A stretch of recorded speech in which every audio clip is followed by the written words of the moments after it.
है एक अड़ियल, जिद्दी और खतरनाक हद तक दिलेर आदमी जो नताइज का नहीं सोचता, जो ठीक लगे वो कर देता है, फिर नुकसान हो या फायदा हो वो डटा भी रहता है उसके ऊपर। बातों का ऐसा होता है नुकसान हो जाता है वो डटा रहता है, फायदा हो जाता है फिर भी डटा रहता है।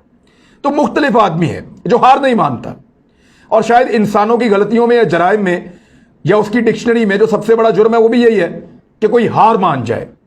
हर जगह पे हर तकरीर में वो बताता है कि हार नहीं माननी है आपने। ये आदमी आउटसाइडर है, ये आदमी एलियन है इस सिस्टम के लिए जिस सिस्टम में हम सारे रहते हैं। सिस्टम सबको एक्सेप्ट कर रहा है, सबको कबूल कर रहा है, लेकिन इस एक आदमी को कबूल नहीं करता। लेकिन इसके बावजूद ये आदमी रोजाना इस सिस्टम में नकब लगाता है। और इस सिस्टम में मतलब सिस्टम ऐसा है ना कि उसके अपने बड़े अच्छे अच्छे साथी माफियाज का हिस्सा हैं। ताकतवर तरीन हुकूमतें भी कभी अपने दौर के अंदर माफियाज को हाथ नहीं डाल सकी। यानी जो 2/3 वाली हुकूमतें भी थीं उन्होंने भी अपने साथियों को कभी नाराज नहीं किया और उनके खिलाफ कभी ऐसी कार्रवाई नहीं की जैसी इसने एक लूली लंगड़ी हुकूमत के साथ किया। यानी अपने साथियों को नाराज किया, अपने इत्तेहादियों को नाराज किया, लेकिन कुछ चीजों पे कॉम्प्रोमाइज नहीं किया। बदतरीन सियासी मुखालफीन जो एक दूसरे को हमेशा करप्ट कहते रहे, बेईमान और चोर कहते रहे। पीपल्स पार्टी नून लीग आपके सामने है। वो ये कहते थे कि नवाज शरीफ से बड़ा कोई गद्दार नहीं है, उससे बड़ा कोई चोर नहीं है।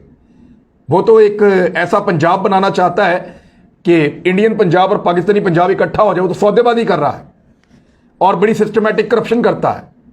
और ये सारे फ्लैट्स और 2 नंबरी इसने किए। पीपल्स पार्टी ने कहा था, साबित भी किया था, लेकिन कभी जेल में नहीं डाला। नवाज शरीफ साहब ने कहा कि जरदारी से बड़ा, बेनजीर भुट्टो, इन लोगों से बड़ा कोई चोर नहीं है, कोई डाकू नहीं है, कोई लुटेरा नहीं है इस मुल्क को लूटने वाला, लेकिन जेल में नहीं डालते थे।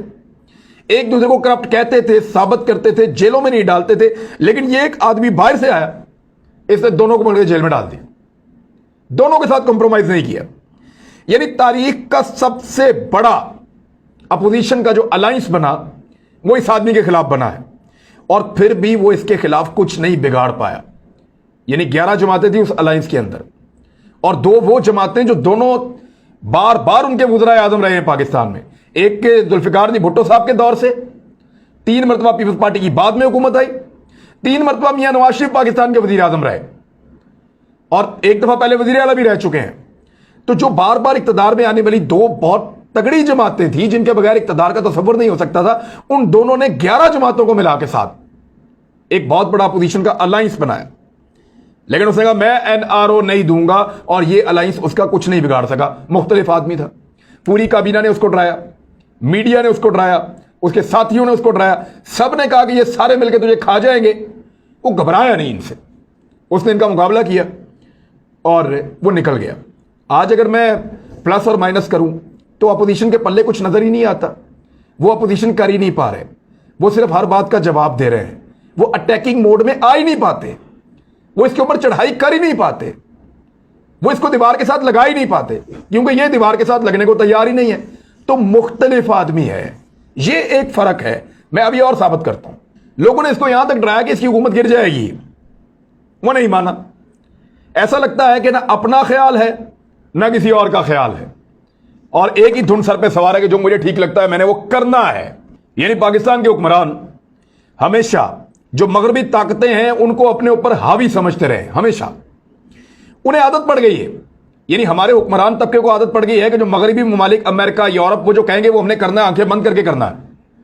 और मगरब को भी आदत पड़ गई है कि ये झुके हुए लोग हैं, ये हमारे आगे आदाब बजा ला के नीचे झुके हुए लोग हैं, उनको भी आदत पड़ गई है गंदी कि इनको जो कहना है इन्होंने वो करना है।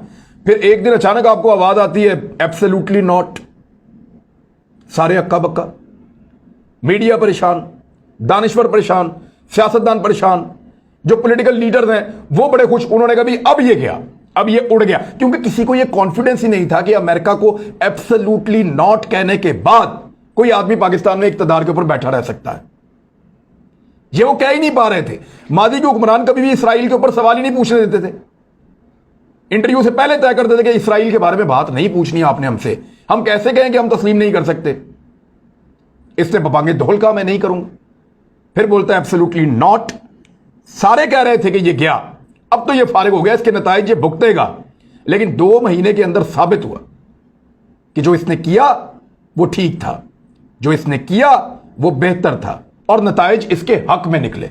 एब्सोल्युटली नॉट के बाद भी लोगों ने टेलीफोन के कॉल के ताने दिए कि टेलीफोन कॉल नहीं आ रही।